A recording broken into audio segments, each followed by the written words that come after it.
kick off today's show is a man that's been on the show a little bit ago. It's been about 6, 7, 8 months now, but he's getting ready for another upcoming fight. He's now at 126 weight class. He's 20-2 in his career, 16 KOs, ranked number 4 in the WBA as a featherweight contender. That's none other than Elijah Pierce. Elijah, appreciate you for taking time to come back on again, man.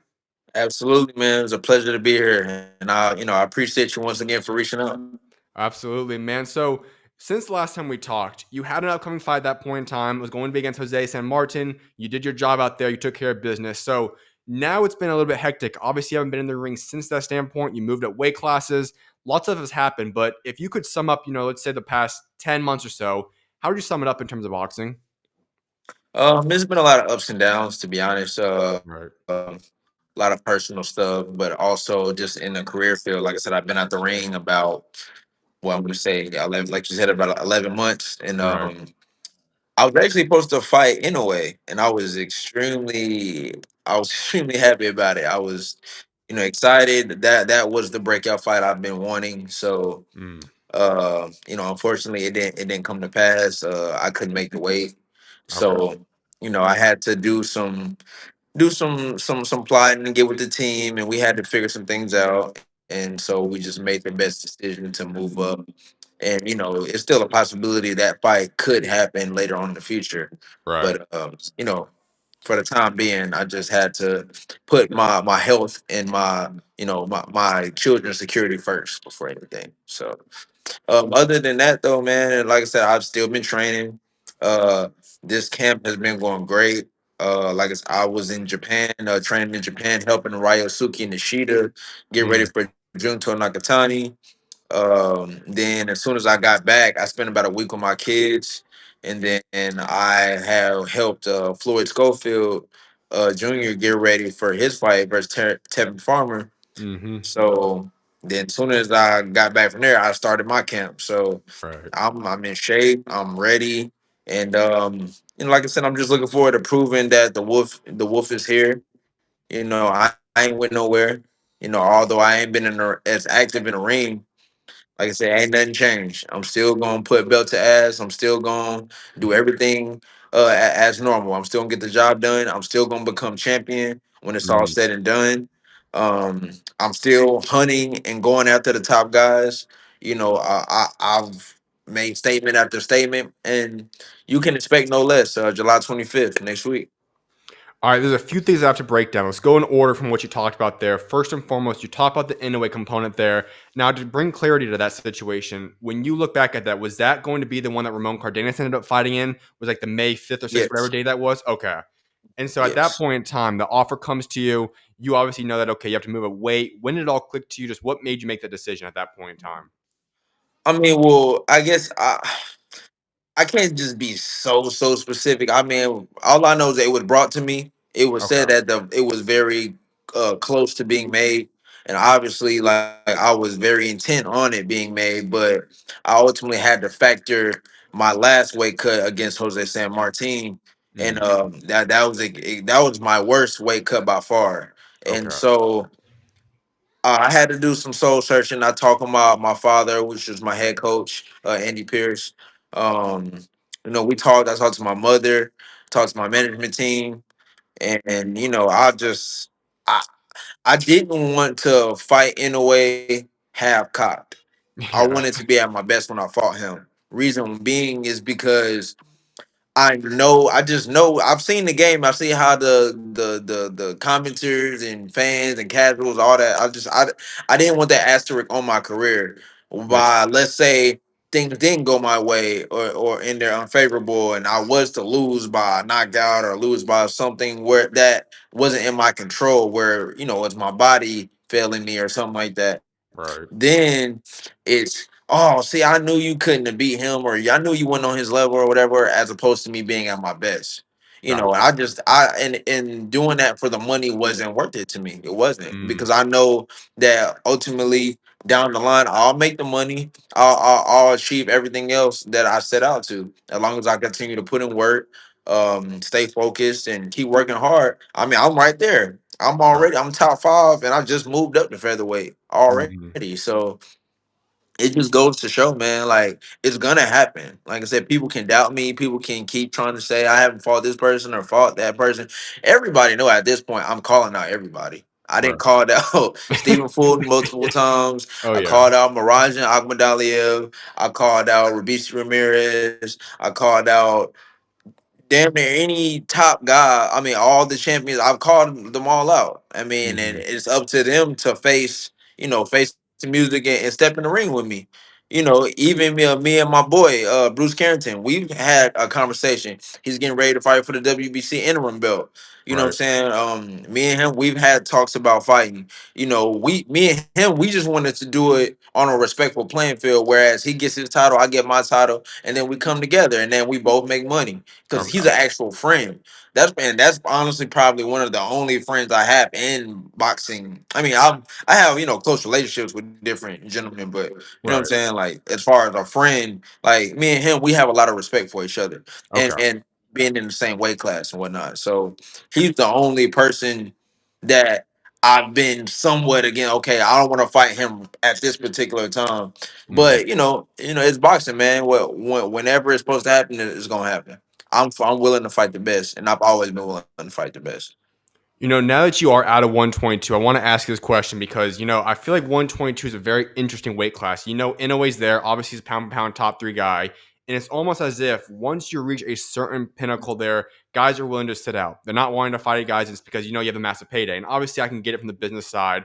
But, MJ, this is a guy. I know he did that little tune up fight a couple months ago, but he's not doing real fights. That's a situation. Goodman. A lot of these guys, and I get the paycheck, but how frustrating is that when obviously you can see the business side of it, but still, so many guys once they reach that top 2, 3 status, they just want to go for Inoue and they don't want to fight the top guys. How frustrating is that? Man, extremely. Like that was the whole um the pretty much the hold up. That's why I didn't end up getting the fight was Mhm. because nobody wanted to fight me. No, none of the top five guys wanted no parts of me. None of them. Mhm. And so I'm like, what am I supposed to do at this point? Because Right. then I'm already top three in the rankings at 1-2. I was number three in the WBA. I was number four in the WBO. I was number six in the IBF, and Right. then in the I mean, what was it? Those yeah, six in no, it was Well, 10 in the at IBF. 122, they still have you at number 9 IBF and number 5 WBO as of today when I put the notes together. Yeah, but that's what I'm saying. Well, Hmm. look, it even goes to show I'm Yeah. still I was still top ranked, and it was Oh yeah. like none of these guys they wanted no smoke with me. So I Right. was like, okay, man, I'm trying to hold on as long as I can, but I kept telling my promotion, I kept telling my management team, I'm like, look, I'm trying to hold on as long as I can, dude, but this weight is getting too much on me, and Mhm. it just after the San Martin fight, I really had to do some thinking, hard thinking, and I was just like, man, it's not worth it. It's not because I can make the money with anyway, get the big payday, but at what cost? Yep. And it was like I'm gonna forever have that stain on my legacy because people are gonna think that that was my best and it wasn't. And I've Mhm. even seen from example from Stephen Fulton. Supposedly he had weight problems during that fight and or whatever else. And I don't know if that was true or not, but all I know is that I seen what happened as far as his career and how people treated him. And Yeah. that was that's tough to deal with. You know Hmm. what I'm saying? So for me, I just had to make the smart call, man, and just put faith in my team and myself, and just be patient.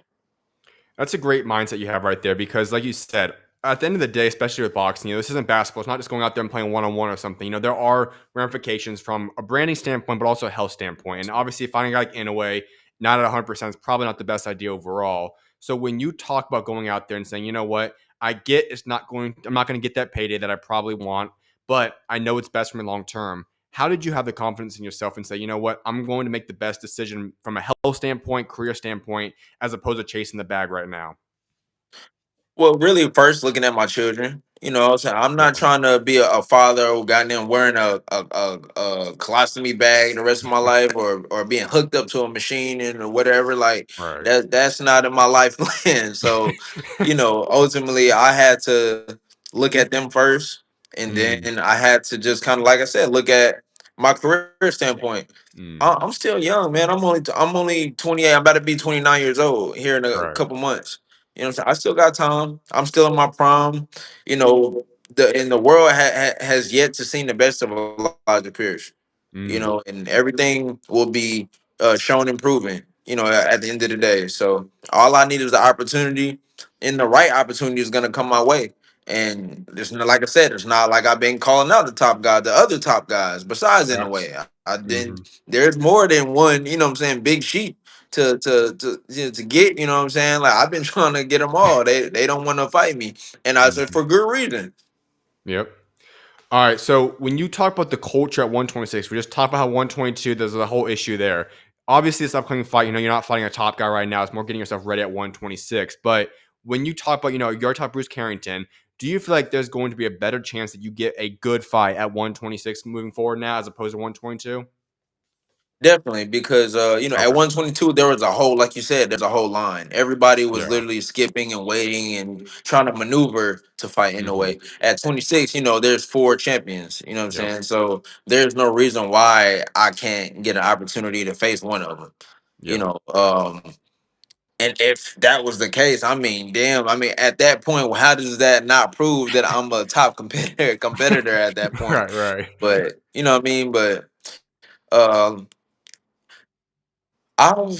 yeah, I think I've just about called out every single champion at, Yeah. at 26 already. I mean, but obviously the top two I want are Fulton and Nick Ball. Like I was Mm, actually my overtime promotions, my promotion yeah. and Viva promotion, they were actually in talks with Queensberry Mm, about making that me versus Nick Ball fight. But Nick Ball pulled out negotiations per my knowledge, and he decided to pull up Lewis Neary from 122 and fight him instead. yeah.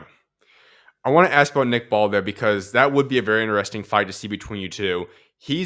I love watching him fight. It's a very fun fight. I'm not going to throw shots at him in that sense, but Yeah. his choices of who he's fighting right now have been a little bit questionable. I'll be honest. He's pulled up a lot of guys now, time after time to go fight. Is that something that you look at? Like, what's your thoughts as a fight when you see that? When someone keeps bringing guys up in weight classes, their first times fighting at that weight class, what's your thoughts on the way he's moving in that regard?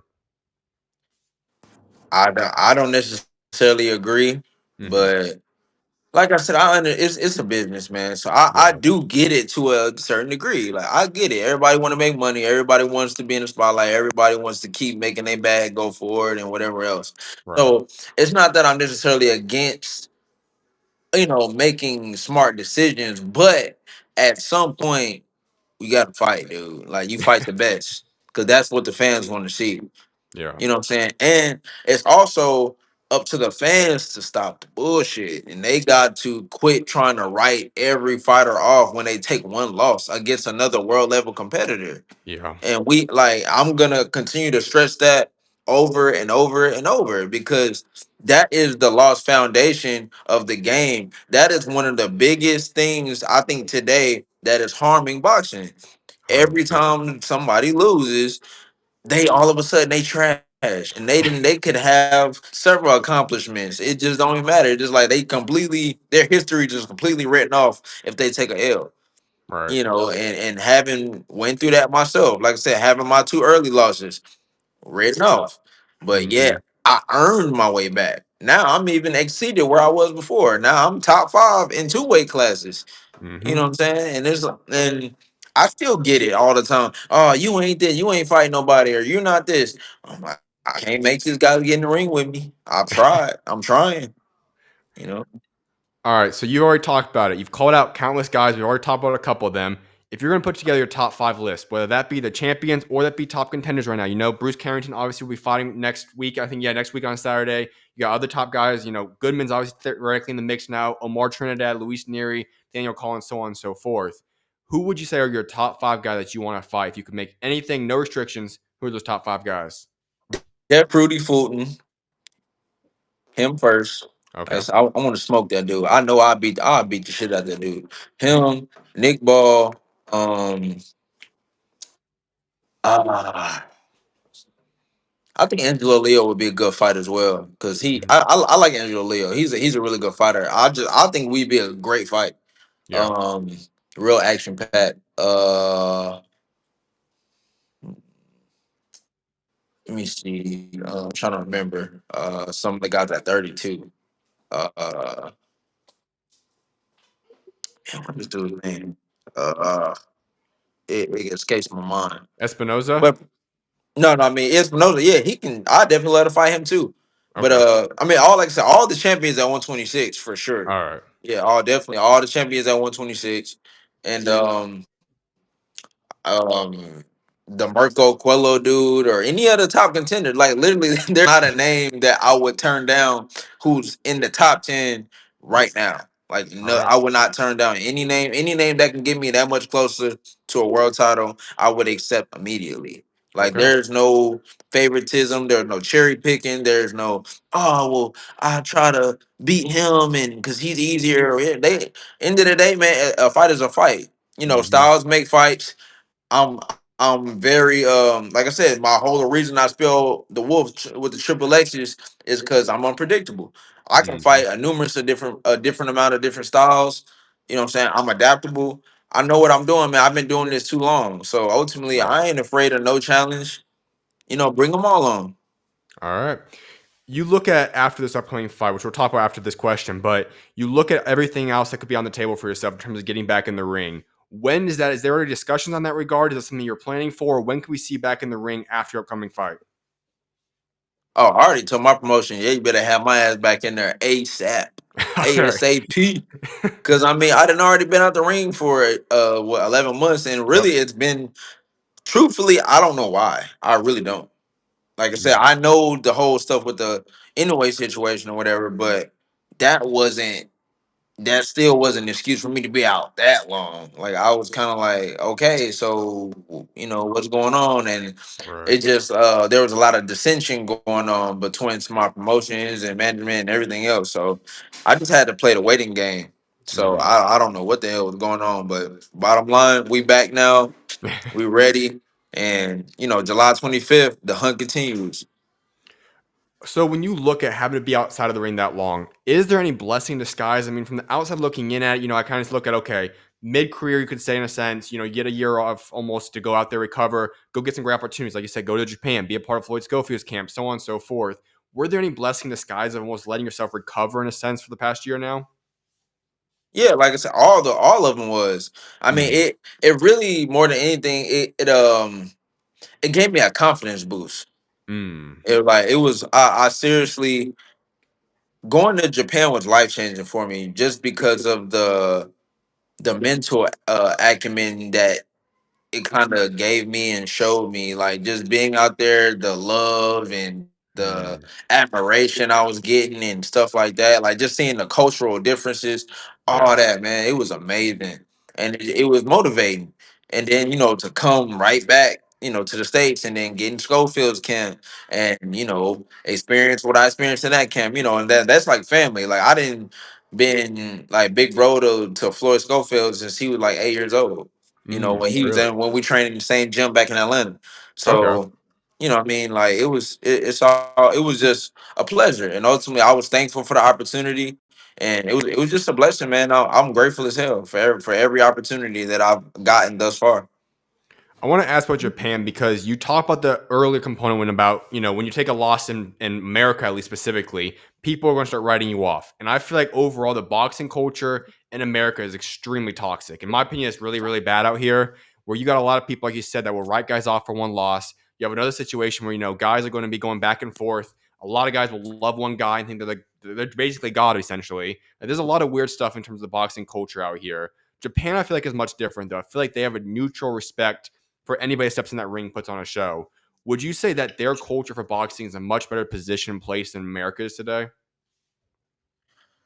Honestly, I'd be inclined to agree. I Hmm. definitely would, because I mean, dude, like they showed the level of respect and admiration that they showed me. As soon as they found out I was a world ranked, boxer, Yeah. it was like night and day how people would treat me. I mean, from going out and hanging out in clubs and everything else, it was just amazing. I mean, to the point where I don't know if you've seen it. I had a viral video have got over a couple million views of me punching a security guard Yeah. in the stomach, and he asked me to do it, and after I did it, he was honored. Like thank you so much. Like he was excited, and it was like, whoa, like, like literally dropped this dude with a body shot. After the club. I mean, I didn't. Hey, it was just cool, man. The just how they would treat me. Like I said, from men, women, kids, everything. It was just dope, man. So I was like, Mhm. wow, that was very inspiring to me. Would that be a situation to possibly go out there and fight? Is that something you would ever be inclined to do? Obviously, I know in a way if that's an opportunity you'll take at 126, but overall, even if it's not in a way, would you be inclined to want to go out there and fight someday in Japan? For sure, definitely, most definitely. And I Okay. actually, the Nishida camp, Mhm. they definitely said that there's a possibility of that happening. Okay. So I was just like, okay, cool. Let me know. I'd absolutely be honored to. What I'm saying? Mhm. Japan was actually my most wanted to visit country. Like I've Really? always Okay. wanted to go there. So that was like a lifelong dream for me to even accomplish. And to accomplish that and make money, like go out Mhm. there and get paid to go and to get paid to experience the culture and everything else, that was just more of a blessing. So yeah, I'm all for it.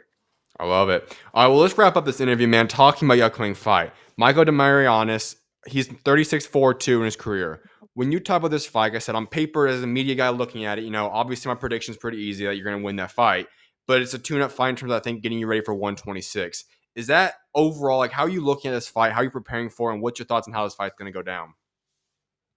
Well, I've necessarily like I learned my lesson. Right. I don't necessarily look at guys in the manner of which I used to. Mhm. With Arthur Villanueva, I kind of had that same type of mindset where I was like, oh, just a little tune up and just another step in the road or whatever, whatever. Right. And I didn't really do my homework on his accomplishments. End of the day, I might have been skillfully better and felt the way I felt or whatever, but he was still a world title challenger 3 times. You know what I'm saying? Yeah. That's somebody who's tough, somebody who's coming to fight. They're not coming to lay down. So Mhm. ultimately, you know what I'm saying? Like moving forward, whoever I step in that ring with, I'm gonna give them the respect, that they're due because ultimately they're stepping in the ring to face me. And they not being scared. And I know there are a lot of gentlemen who are scared to face me. So, you Mhm. know, I'm not overlooking anybody, but definitely I'm excited to showcase my full ability. That's probably the biggest excitement about this fight because, like I said, I would say the Villanueva fight, the San Martin fight, the weight cuts were heavily affecting me, and Mm. I was a little nervous to really unveil and do some of the things I've been working on in the gym just because I was unsure how my body would hold up. And Okay. so now that I moved up to another weight class, my weight's already looking good right now. I'm very confident. I'm like I said, even before my confidence was already high, but now like just the training, me and my father, we've been game planning, we've been getting things together. Um, I mean everything is great, man, and I'm excited to showcase once again.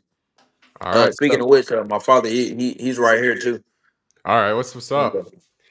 Now, my final question for you, Elijah, is you talk about this fight. You're about a couple weeks out, about 1 week out, I guess. Yeah, 1 week from tomorrow out from the fight. What's a prediction of how that fight goes down?